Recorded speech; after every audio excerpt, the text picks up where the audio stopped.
really cool demo I want to get you guys. So, really cool. Thank you very much. So, as I'm sure most of you are aware, we're going to be talking about Azure today. Azure is Microsoft's cloud platform, but before we get into that, I think it's important that we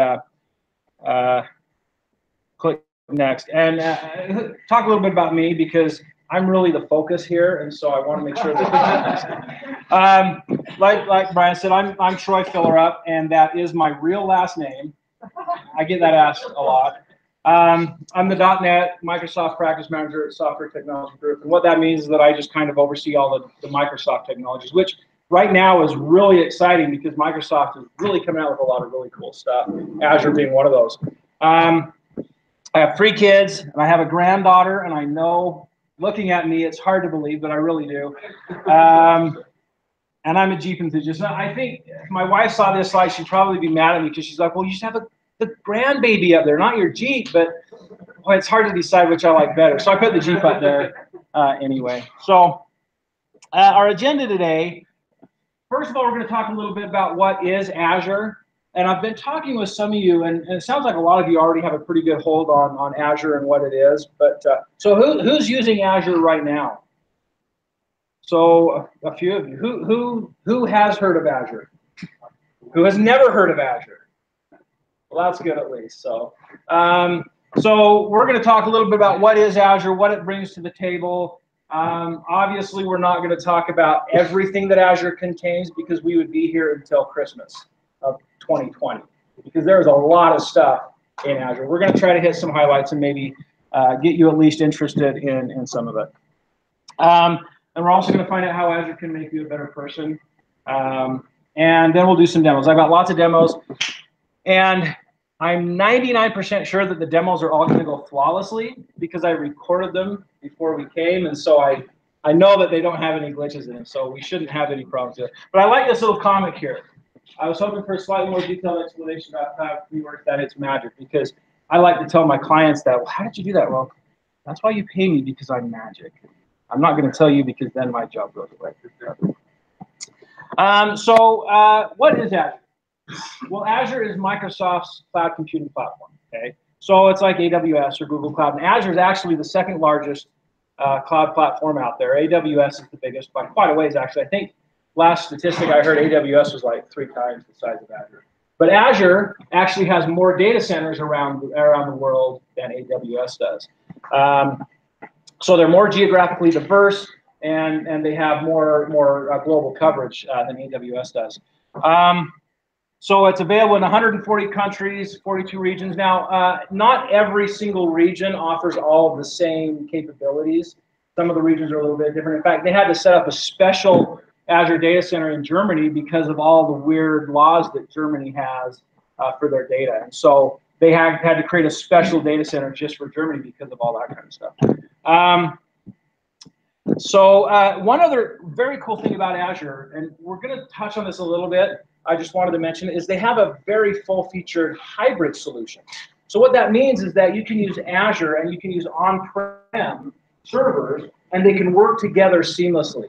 And I'll talk a little bit about one particular case that we're using a hybrid solution for. But you can have Azure Active Directory and on-prem Active Directory and have them talk to each other.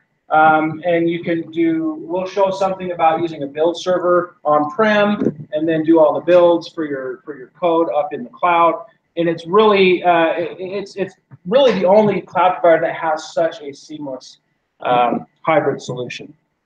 So here's a little picture of all the Azure regions that we have.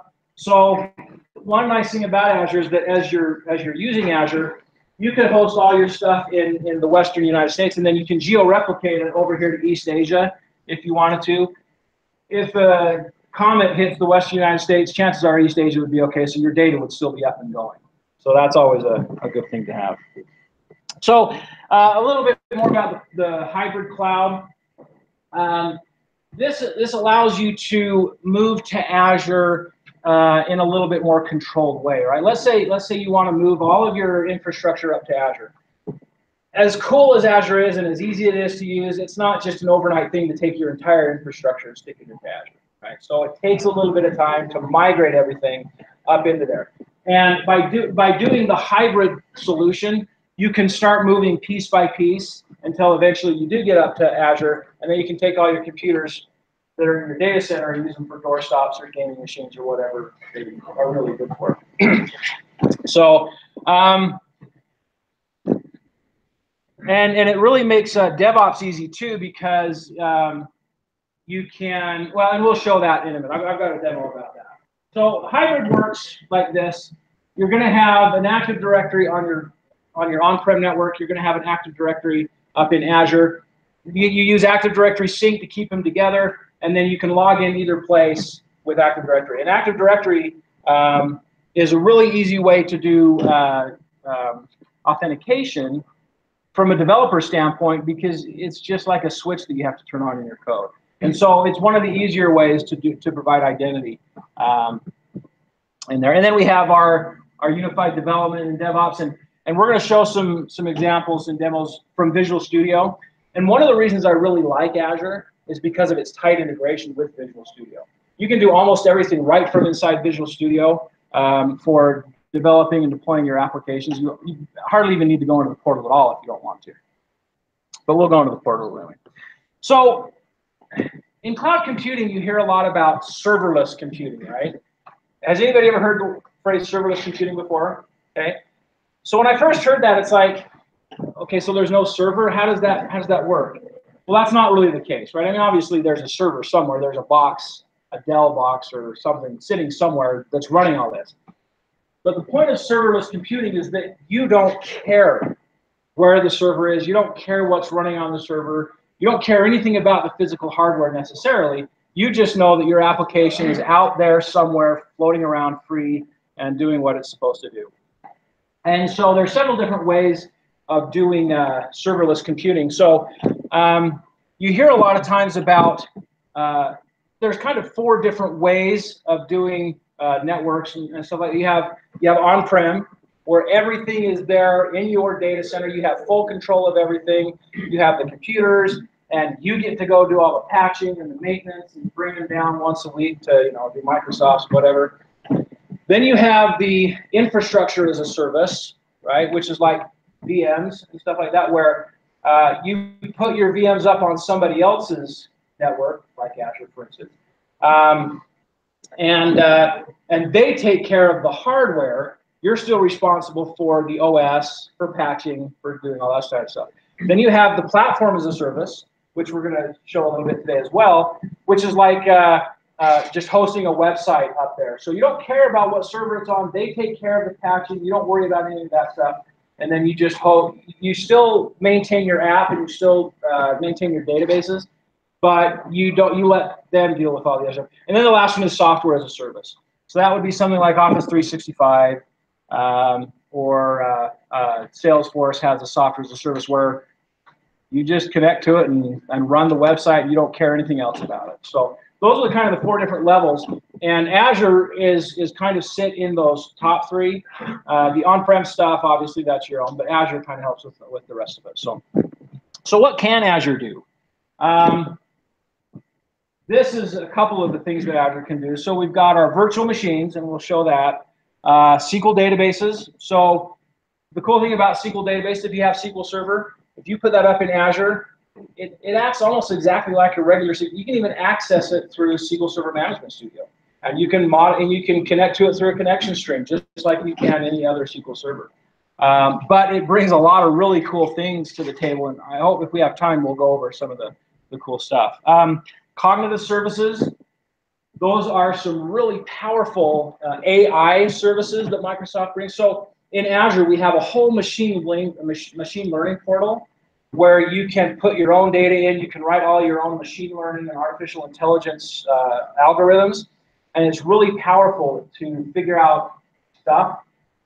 But the cognitive services are AI services that Microsoft provides that you don't have to do that. So they have image recognition services. They've got text-to-speech and speech recognition services.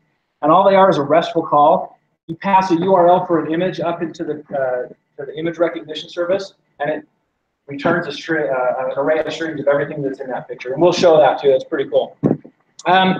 So this obviously is not a comprehensive list of what's in Azure. But I will show you a comprehensive list of what's in Azure. So if we look at this, this is a list of all the things that are in Azure. So you can see, okay, see we're still going. All right, so we're almost done. So there you go. So we're going to start right here, and we're just going to go one by one through everything. We're not really, but so there's a ton of stuff. I mean, and I'm going to be honest with you, and this is embarrassing to say, that I don't know everything that's in Azure, and I don't know that anybody in the world really does because there's so much. But what the point is to pick out the things that make sense for you and to implement them, because going to the cloud can be a huge savings. And we'll talk about some of the things that provides. Before we go on, I did want to mention this, and I forgot to mention it at the beginning. I want to make sure everybody probably needs to get their affairs in order, because I think the world is about to end, and I'll show you why. Look at the headline on this right here. Oh, see that? That's scary, right? Microsoft distributing their own version of Linux. 5 years ago, you would have laughed, and I laughed when I saw that, and then I realized it wasn't April 1st still. So it's and that's actually Azure. It's a new service called Azure Sphere, and they're going to have their own version of Linux. So next thing you know, they're going to have their own version of OS 10. Yeah, probably not. But. All right, so that's so what we're going to do is we're going to take a look at a couple of the things that Azure provides. Obviously, like I said, we can't do them all. We're going to look at virtual machines, app services, some scaling, which is really cool, some cognitive services and some Azure functions. And then I want to build a CI/CD pipeline with Visual Studio, show you how easy it is to get your apps into Azure and to use Azure from a development standpoint. And then if we have time, I want to show this, which is a really cool, fun little thing that we have. So first of all, virtual machines. What are virtual machines? Who knows what a virtual machine is? Right? Everybody knows what a virtual machine is. So a virtual machine, you can host those in Azure. And if you have virtual machines on premises, it's easy to lift and shift those up into Azure, right? So you can just take your virtual machines that you have here, and you can put them right up into Azure, and you have the same capabilities you have here. The nice thing about putting them into Azure is that you can scale how much capacity you need with the changing demand. So if you need a bigger machine for a while, you can bump up your virtual machines to sit on a bigger machine. Once your traffic goes down or your needs go down, you can bump it down to a smaller machine again.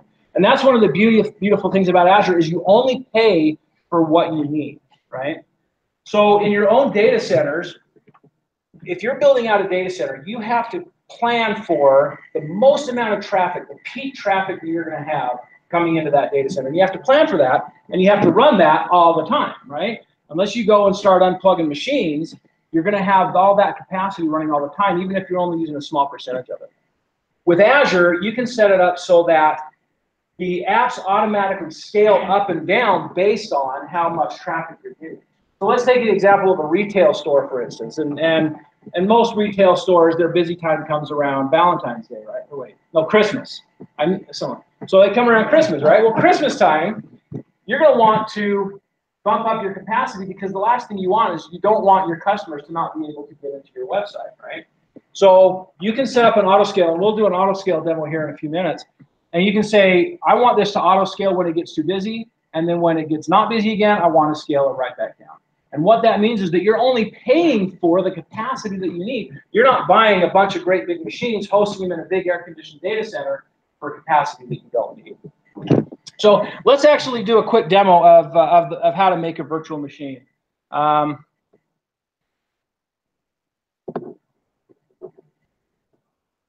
Okay, so this is a video. So this is the Azure dashboard. And you can see that it comes up with all the different, the ones over there on the left are the ones that Azure thinks are the most common. So they put them there so that you can find them quickly and easily. But you can go into the all services. That's what we looked at earlier. And that's all of the different services. You don't want to have to pick from that great big list all the time. So they put them here. So we're going to go and we're going to find virtual machines. Now, see, this is recording, so I can talk instead of running the mouse, which I think is pretty cool. But I better hurry because it's going to go on without me. Then you go to add, and we're going to add a virtual machine. You can see here all the different types of virtual machines that you can add. We can do Windows ones, which I prefer, right, because Windows is the best. You can do Linux of different styles. You can do an Azure service, or Azure Container Service virtual machine. And what that is that hosts Docker containers. There's very strong Docker support in Azure. Defaulted, you can use Kubernetes. And anyway, we can talk about that if we have time. But we're going to just create a Windows Server version 1709. So you click that, and then when you're ready to create it, you go down to the button and you click Create. Now this takes a really long time. It took 5 minutes. But through the magic of Photoshop, Adobe Premiere, it goes really quick.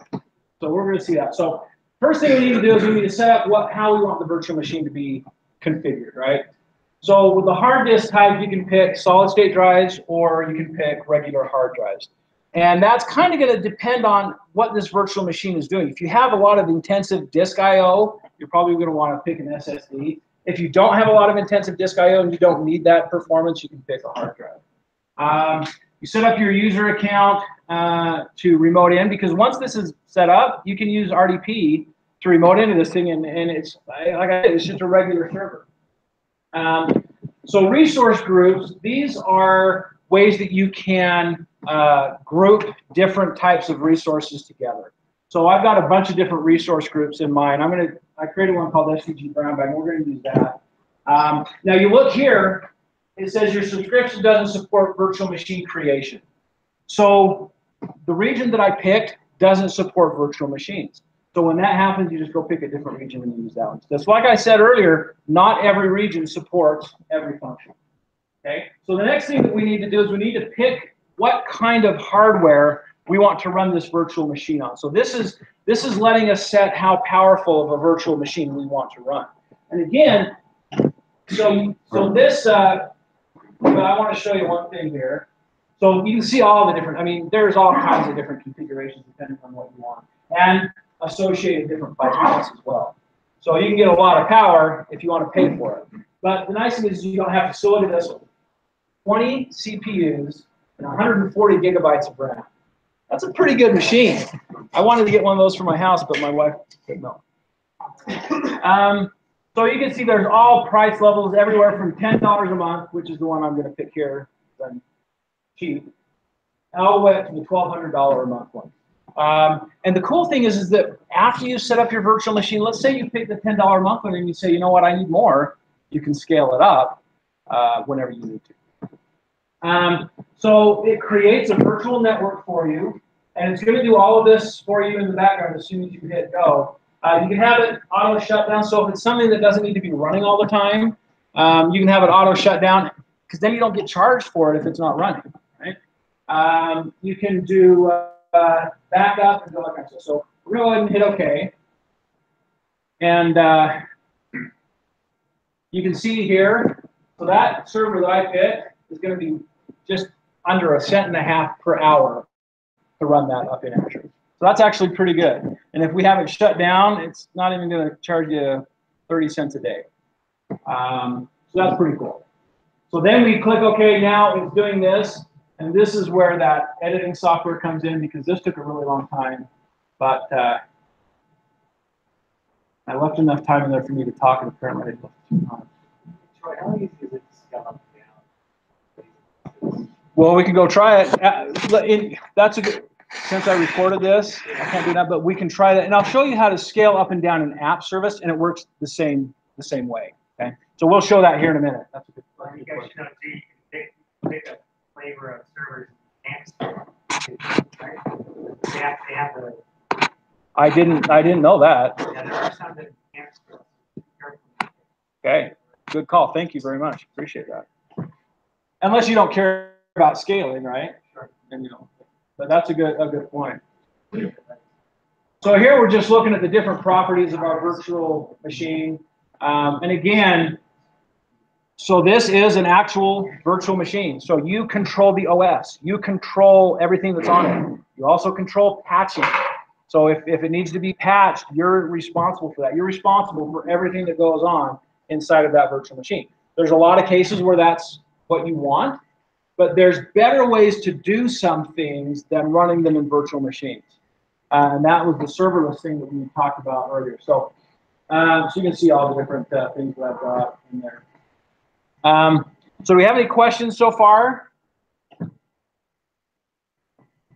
So I'm either really good or really boring. Hopefully a mixture maybe of the both. So having done this with Amazon EC2, this is a lot.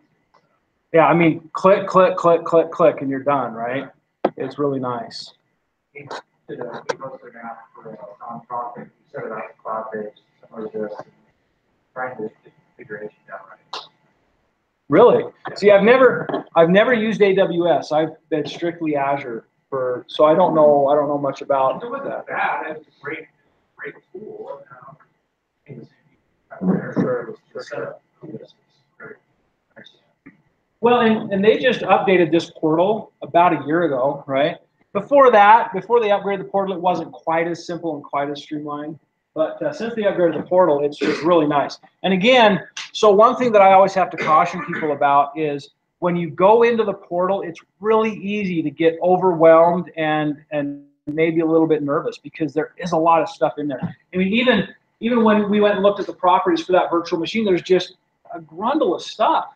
And so it can get overwhelming and it can kind of be a little bit nerve-wracking to get in there. But you can get a free Azure account and you can poke around and you can play with it and it would be well worth doing. Well, you see all your resources here. As easy it is to set things up, just as easy to delete them. Exactly. All you have to do is click those three ellipses at the very end. Yeah, let's go delete one of these. Oh, wait, no. And it cascades. So if you're deleting like an NSA or security group or some network IP, oops, and then all of a sudden you have 4 VMs that go down, you have web apps that go down. Yeah. This is my production database. Although, when you go to delete, you have the lock.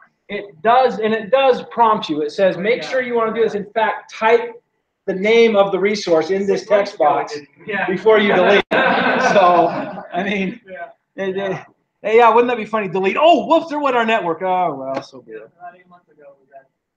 Oh. I mean, we lost our VPN to our on-prem third-party stuff that we had. Not good.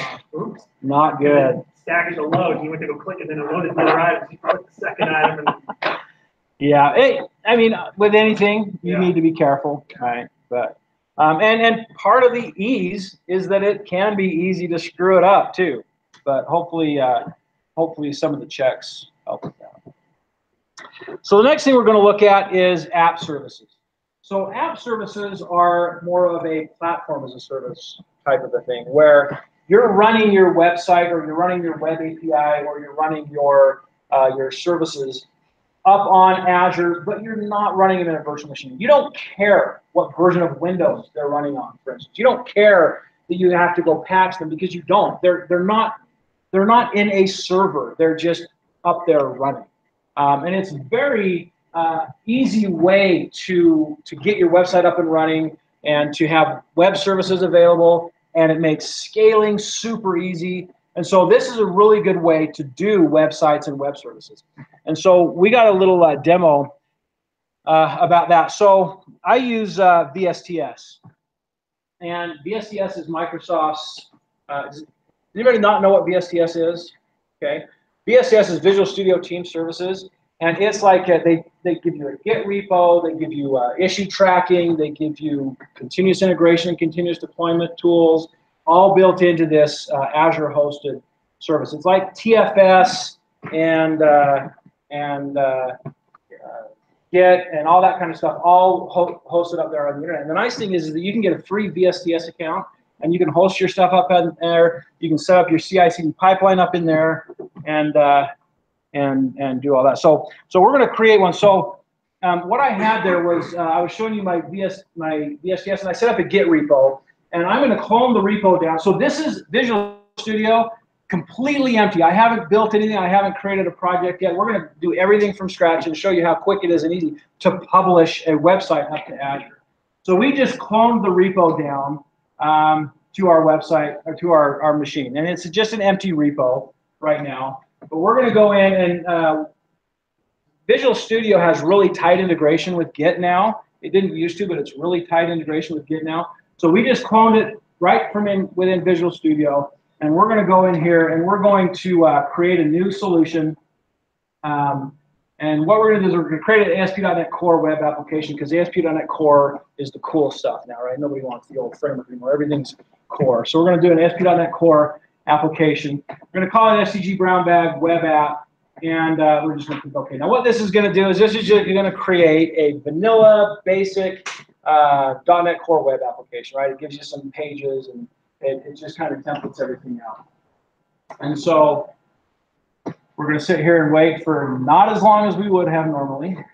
So now we've got a website. So let's go ahead and run this thing to make sure that it actually works, and that and we can see what it looks like here on our local machine.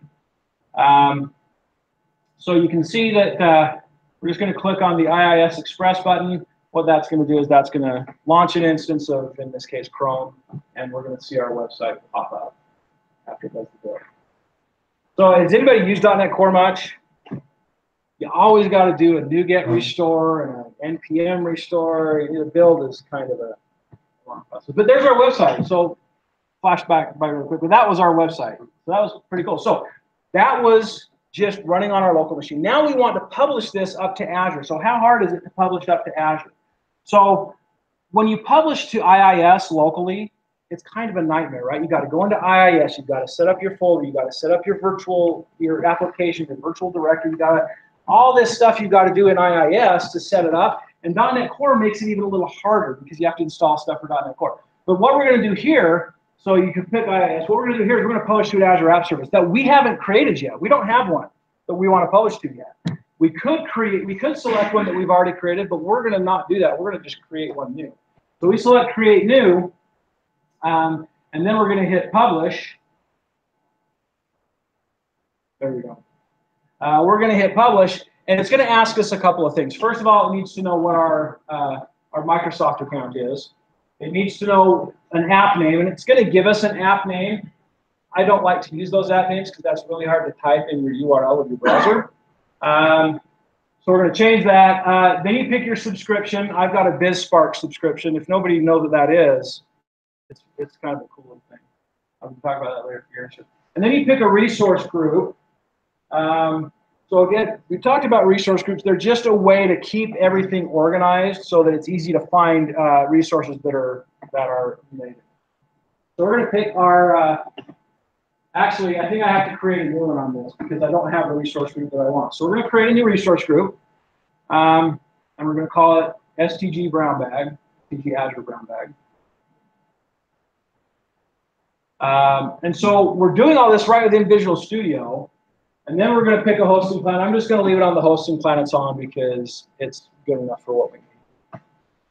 So once we got all that set up, all we need to do is click Create, and that will go out to Azure. It will create our web service, our web app for us, and our resource group, and it'll set everything up, and then it'll publish our website to it. So we just went from a blank Visual Studio window to a fully deployed website in Azure in like a couple of minutes. And I'd like to see you do that in IIS because it's not going to happen. So now you can see there's our URL, stgbrownbagwebapp.azure websites.net, and you can see that it works. So all of that was right from within Visual Studio. We didn't even have to go into Azure Portal at all to set that up. But we could go into the Azure Portal after the fact, and we could see what it created for us. And I think I do that. So yes, we go into the Azure Portal, and you see there's nothing there. We have to refresh it. For some reason, they don't use SQL. I don't get it. So we go to the STG Azure Brown Bag. There's our resource group that it created. And right here is that web app that it created. So it did it all from within Visual Studio, which I think is pretty cool. Okay. Now, we were talking before about one of the great things about the cloud is that you can scale up and down as you need it, right? So rather than having that 20-core, 140 gigabyte computer sitting in your office, running your website, when you have 10 users most of the time, you can have this scale so that you can, run what you need and only pay for the capacity that you need. So there's two types of scaling that we can do in Azure. We can scale up or we can scale out. And scaling up simply means you're putting your resources on a more powerful server. So think about taking it off of your old 386 and putting it on your new Dell super powerful server, okay? How hard would that be in hardware that you own yourself? It's really not that easy. Virtual machines have made it a lot easier, right? You can take a virtual machine instance and move it over, but still you got to copy it over the network, and it's a lot of work to do that. And then you're still hosting it on a piece of hardware that you may want to scale it back down someday. And moving those around is not very good. So scaling it up is going to a bigger machine, bigger, more powerful machine. Scaling it out, however, is taking that same web app and putting it on multiple machines at the same time. So let's say you have a web app that gets hit a little bit during the year, but then around Christmas time, it really gets slammed. Well, you could go to a bigger machine, but that's probably not going to solve the problem all the way. What you want to do is you want to spread it out. So you want to scale that out among multiple machines and have a load balancer, send your stuff off to all those different machines. So now you have 10 computers running your web app instead of just the one. So if the one gets busy, all the traffic goes over here, all the traffic goes over here, and it kind of spreads the traffic around. So that's scaling out. And we're going to do a quick demo on how easy it is to do both of those, scaling up and scaling out. So we're going to go into our web app. So this is the SDG Brown Bag web app that we created a little bit, a couple minutes ago. And you can see that there's all kinds of stuff in here for hit play. Oh, there we go. So this is all of the information about that. We can look at all of the statistics for that web app. We don't have a lot of activity on it right now, which we would really expect. Deployment slots, that's another very cool feature that I hope I can talk about in a minute if we have time. But right down here, we have our scale up and our scale out. And so we'll show each one of those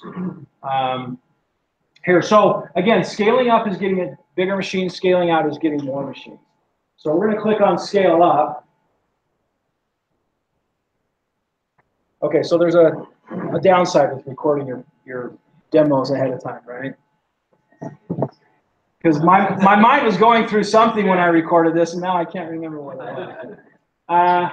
So until it does that, so here's where you would set a custom domain. Let's say you don't want your website to be .azurewebsites.net. You can set custom domains there and have it be .something.com, right? So that's where you would do that. Okay, so here we go. So now we're going to do scale up. You've seen this already when we built the virtual machine. It's the same thing. All you're doing is you're going to go in here and you're going to pick what kind of hardware you want this web app running. So right now I have it set on S1 standard, which is a pretty good balance between capabilities and cost. Because if you get down into the basic, so you can see there's even a free version, not very powerful and not very, there's not a lot of capabilities with it. As you go up to basic, you get scaling up to 3 instances, but the standard is where you start getting the auto scale capabilities, and that's what we're going to show today. So if you want to do auto scaling, you want to really get the benefits of that, then you have to have at least a standard level of service. So the pricing that they show, is that pricing for all of your scaled instances, or that per instance? So that's just estimated, and your actual pricing is probably going to be a little bit different depending on what you use. And so the price is for your app service. For your app service plan. What the web app size and estimated for all. Yes, exactly. And I found that usually it's a little bit lower than that. But again, I don't have a lot of traffic going into my test stuff. So with this one, so with the standard here, you get 50 gigs of storage, get up to 10 instances for your auto scale, 5 slots for your deployment slots. This one you get 20 instances and 20 slots. So you can see that there's just different levels. And I think it's funny they put these two next to each other. I don't know how they decide how to sort these things, because $44, $892, $178. I didn't see any logic to their sorting mechanism, but I'm not Microsoft, so I don't know. Maybe they know what they're doing. Yeah, right? They're hoping. Come on, click that one, click that one. Keep that mouse tracking. That's right. That's right. It's all the machine learning stuff they've got going there. So we're going to pick the standard one because that's good enough for what we're doing today.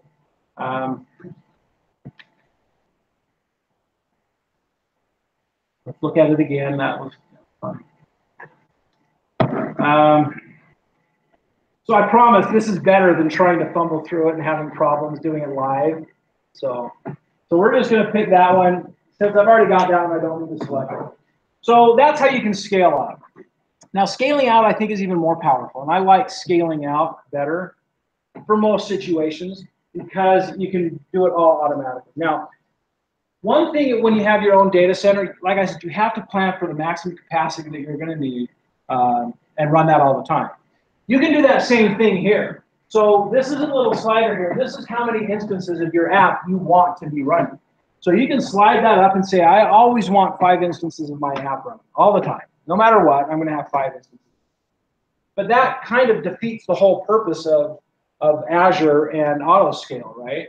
Unless you know that you're going to have consistent levels of traffic and that it's pretty much going to be the same all the time, you probably don't want to set it to a static the number right there.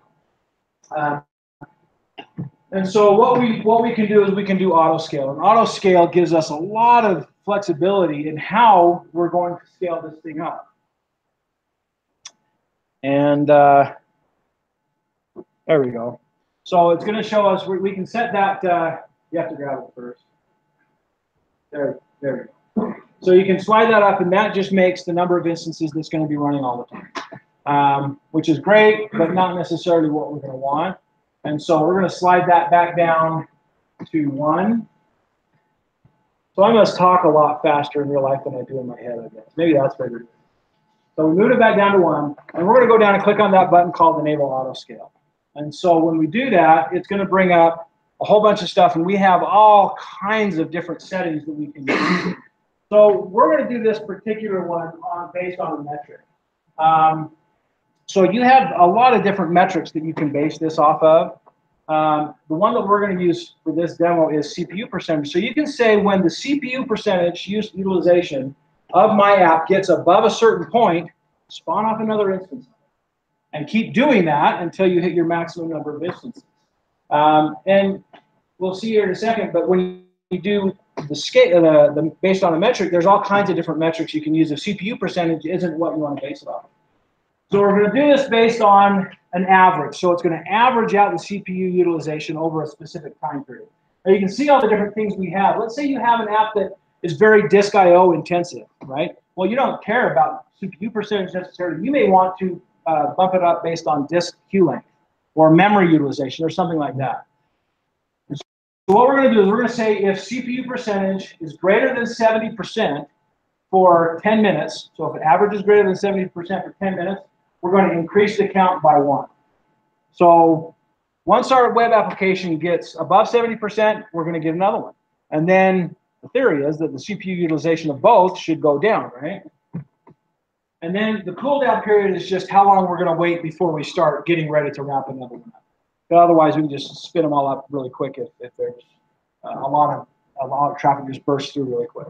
So that's the cooldown. So what we're going to do is we're going to set that. Now, once you set that, that's your auto scale up, right? Or your auto scale out. So you start getting a lot of traffic into your site, it adds another instance. You start getting even more traffic in your site, you get another instance. So what happens when your traffic goes back down again is you have 6 instances of your web app that's not doing anything, right? Because we didn't put in a rule to take it back down again. So we're going to put in another rule, and we're going to say when the CPU percentage is less than 20% for 10 minutes, it's going to start scaling it back down again. So we're going to decrease count by 1 with the same cooldown. So as your web app gets busier, it's going to add instances to it, and as it gets less busy, it's going to take them back away. So what that means is that you're only paying for the capacity that you need. You're not having to pay for all of that capacity. And so we're going to click Add on here, and so now you can see that we have the 2 rules in here. Now, the last thing that we need to pay attention to is this instance limit. So we have minimum, maximum, and default. So the way that it is right now, all of our great planning on that scaling out is not going to do anything for us because we have a maximum instance count of 1. So it's going to say, oh, 70%. Oh, but you know what? You're already doing that. So it's not good. So we want to set that to 10. And this is going to be governed by the scale up plan that you set, how many instances you can have. If you remember on that standard plan, we had 10. On the premium plan, we had 20.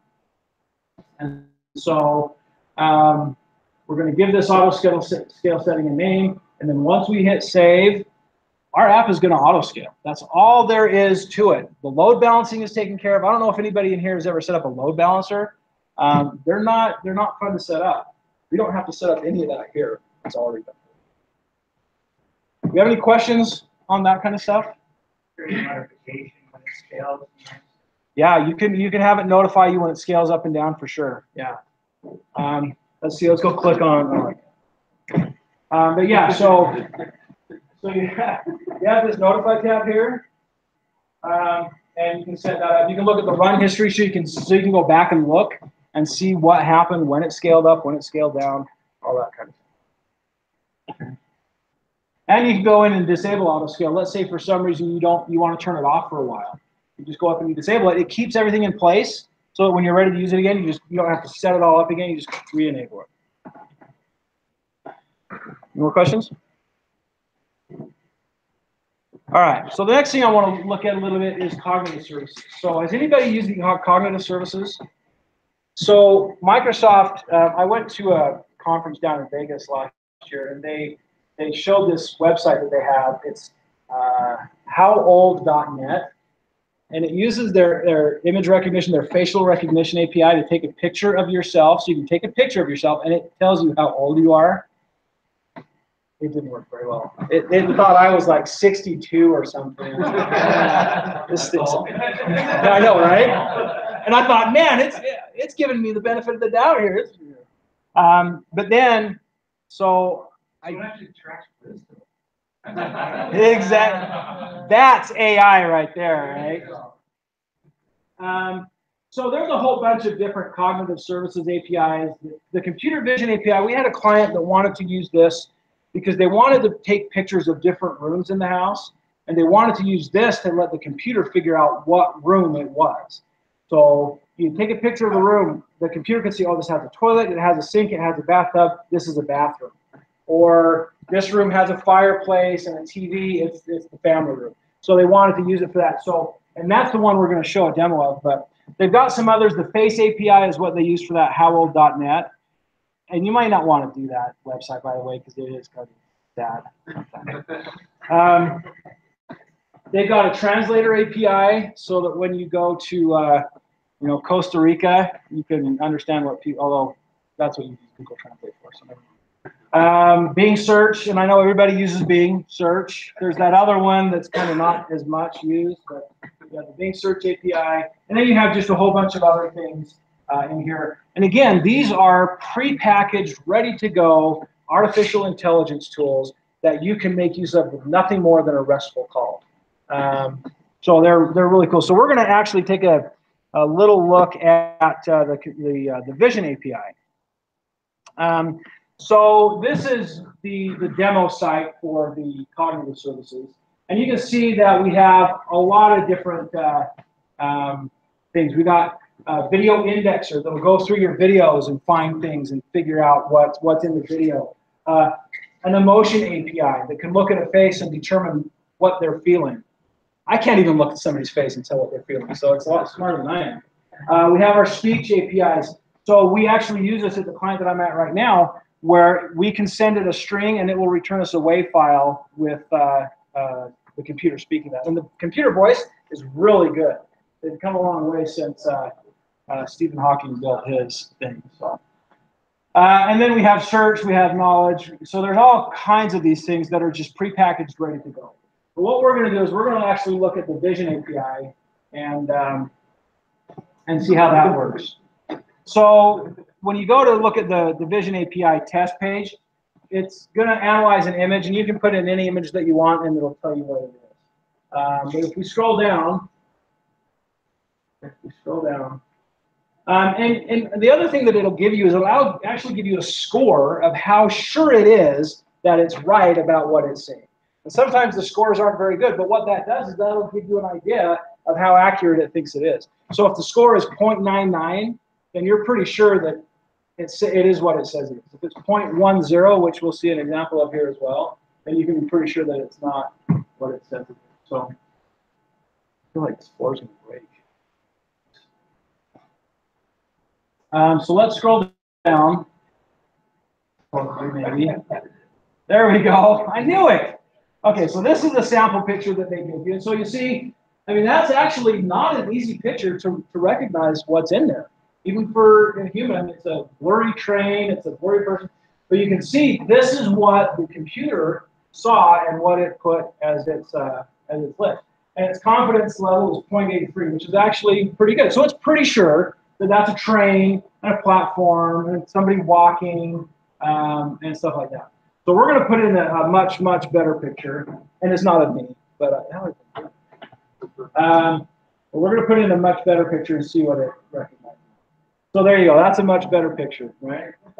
So it's outdoors. It's a car, truck, vehicle, and it's pointed at. So it's about the same. The thing that upset me about this is it didn't recognize the Jeep. I mean, who doesn't know what a Jeep is, right? So I kind of lost a little bit of respect for Microsoft when I did this. But still, I mean, not too bad. 0.88. It got that it was in the rocks, and it was outside, and it was a truck.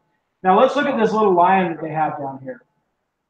So look at its confidence level. It's 0.49. So a drawing, it's not quite sure. I mean, it's not a real picture. It's not quite sure what it is. It thinks it's a drawing of a face, which is right. I mean, but it's not a human face, right? So you can see that its confidence level is not quite as high. But we're going to look at this other picture down here. And you can see its confidence level is really high. A group of people posing for a photo. And not only did it give us that, but it actually highlighted each of the faces for us. And so for image recognition, this is a really good way to just send a URL or an image up to a RESTful call, and you get that stuff back. You don't have to do any kind of machine learning calculations. Has anybody done any machine learning using Jupyter notebooks or anything like that? Very difficult. It is. You have to have a degree in computer science. You have to have a really good degree in computer science to do that machine learning stuff, because it's really complicated and there's a lot of data and a lot of stuff going on. But those kind of package it up for you. So the next thing I wanted to show was total serverless computing. So is there a question? Oh, Jen, you have a question. I'm very deep. Does anybody have a question before I? Are most of those services free, the cognitive API, or is there a pricing? So they have free trial versions of them, but to use them on a consistent basis, you do have to. And they have free levels. So if you're doing like a couple of thousand requests a month, some of them are free. If you go above that, then you have to start paying. Yeah, with most things like that.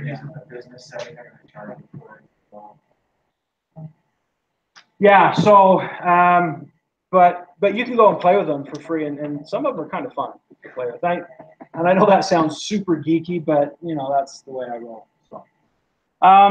So let's look at Azure Functions. So Azure Functions are a real serverless way of doing things, and they're just a tiny little bit of code to do a very specific thing. So you're not going to write a website in Azure Functions. You're not going to write a great big application in Azure Functions. Azure Functions are very small, and they're intended for very specific purposes. So for instance, let's say, okay, so one thing that we don't have in Azure SQL is we don't have the job agent. So you know in SQL Server you have the job agent. You can schedule a job. Let's say you need to clean out a table every week. You only want 2 weeks worth of data in this table. So you have to clean it out. Well, you set up a scheduled job in SQL Server, right? That's how you do that. In Azure SQL, we don't have the luxury of having scheduled jobs. So there are a couple of things missing from Azure SQL that we have in Azure SQL. So what you can do is you can create an Azure function that is triggered on a timed basis, and it goes in and it deletes your data for you. So that's a simple example. Another example is, let's say you have an Azure storage account that you're putting files into. And every time a file gets uploaded to your storage account, you want to do something with it. You want to import it into the database. You want to process the image. You want to see what's in the image using the computer vision API. Well, all of that can be done with the function. So when the function can recognize when something's put in that Azure storage, it'll take that and do whatever you need. So now, one little side note on Azure Functions. I was listening to a podcast called .NET Rocks. Anybody ever listen to .NET Rocks? I know you do. They had Scott Hunter on there. Oh. So Scott Hunter is like the VP of Visual Studio and .NET and development. He's like the man, right? So he was talking about this client that they have that was using Azure Functions. And they were using it to do some really small tasks, but they were doing it a lot. They had 1.2 billion executions of that Azure function in a single month. So they get their bill from Microsoft, and they called Microsoft and they said, hey, I think you guys screwed up on the bill, because for that 1.2 billion executions, it cost us $40. And so Microsoft said, oh, crap. Well, let's go look at it and see what we did wrong. So they get into it, they figure it out, and you know what? They weren't wrong. It's $40 to run that function 1.2 billion times in a single month. So Azure Functions are a very cost economical way of doing these small repetitive tasks, right? So, so let's see if we can get this thing running. So again, here we are in our Azure portal, and we're going to go and we're going to search for an Azure function. So we're going to create a resource. We're just going to type in function. Now we could come over here, click at that, but we're going to do a search instead. So we're going to go create a function app. And when you create a function app, the first thing you do is you fill out what it's going to be, where it's going to reside. So you give it a name, you give it a resource group, you do a hosting plan. So the hosting plan is how you're going to be charged for this thing. You have two things. You have a consumption plan and you have an app service plan. So you can put it in an app service plan, and then you just pay whatever that app service plan costs, right, to host it on that server and the stuff that we looked at earlier. Or you can do a consumption plan where you just get charged for each instance that function gets run, which is what that other company did. And so I got to think about that and well, consumption plan is probably the way to go there. But if you need to change that, you can change it later. So we're going to go ahead and we're going to pick consumption plan because, well, that sounds like some old-timey sickness, doesn't it? Consumption? Wasn't that an old-timey sickness? Old-timey? Isn't that a good one? Things sound old-timey when you say it. Yeah. Hey, after I use that app, 62 was right. that's what I was going to say. After I use that app, it kind of proved that I'm right. In fact, it might be a little low, right? So the consumption, and then you pick a location. Again, you're going to want to probably pick a location that's closest to your users. So if you're a Utah-based company and almost all your users are in Utah, you don't want to host this thing in the East Asia data center, right? You want it close because physics doesn't allow electricity to travel any faster than like speed of light, right? Or slower depending on how many switches it goes through. So you want to make it as close to your customers as possible. And if you have global customers, you can geo-replicate this, have one of them here in the United States, have one of them in Europe, have one of them in Asia, and then wherever your customers are, they'll go to the one that's closest to them. So that kind of makes it really nice if you have a global presence as well. So functions do require a storage account, so an Azure storage account. Since we don't have an Azure storage account set up already, we're just going to have it create one for us. And this is so, like I said, if you have files that you want to do something on, you can do that. So,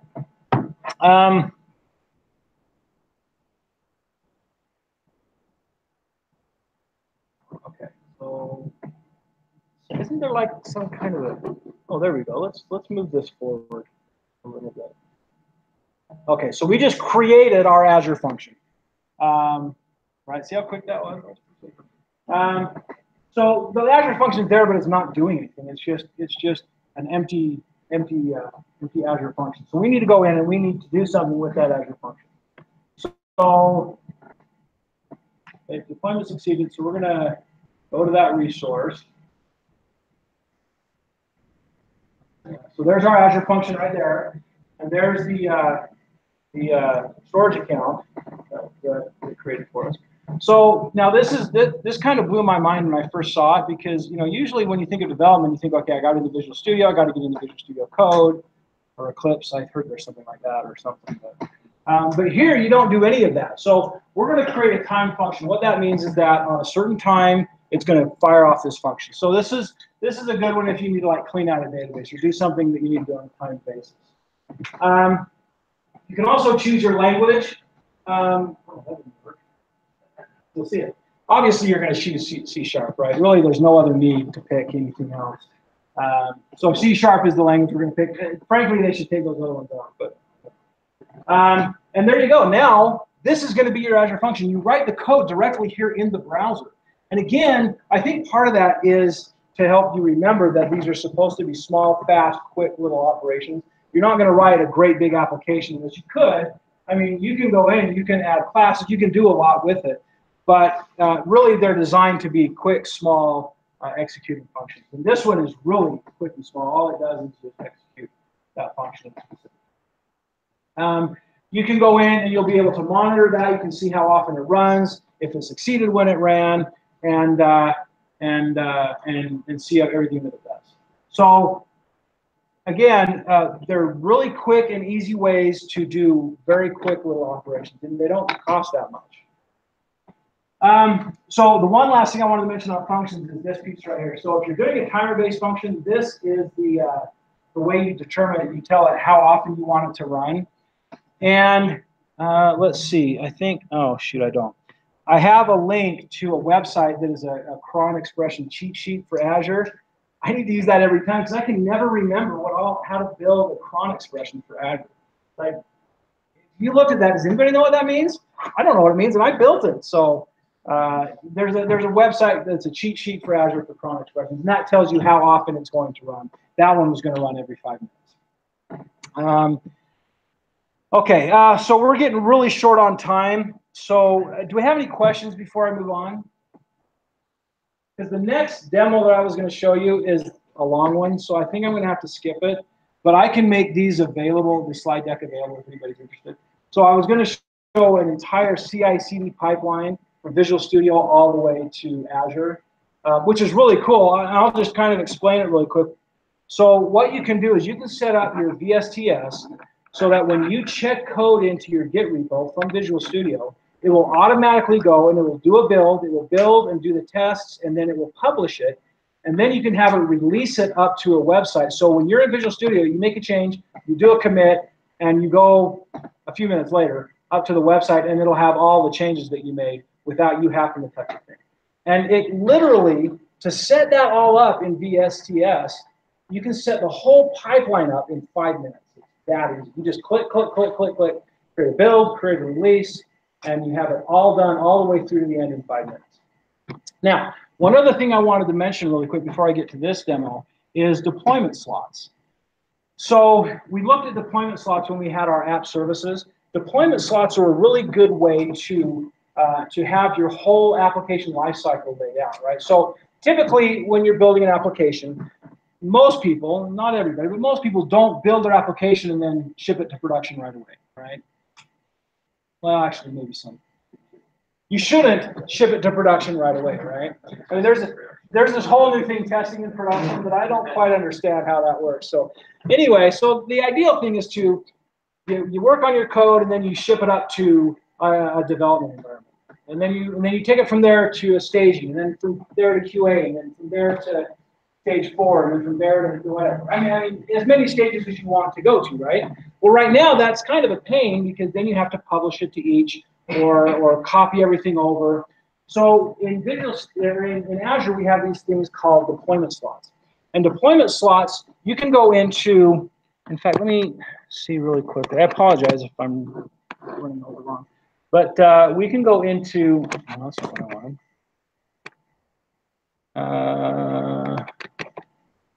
Okay, we can go into, if I go into my portal, so this is live demo. So if it breaks, don't blame me. So we can, well, I guess you have to. So we can go into STG Brown Bag Web App. So that's the one that we created earlier. And we can go down here to our deployment slots. And I don't have any slots right now. So right now, all I have is the main website. We can add deployment slots. So I can add a dev, I can add a staging, I can add a QA. And what that does is if I add a slot, then we have a new URL. In this case, it would be stggroundbagwebup-staging.azurewebsites.net. And then we have .qa.azurewebsites.net, or whatever slots you want. And the slots all have their own settings, their own configurations. And here's the cool thing. So you see this button right here, this swap button right here? Let's say you put everything in your QA slot. Your QA guy comes back and says, okay, we're ready to go to production. It's good.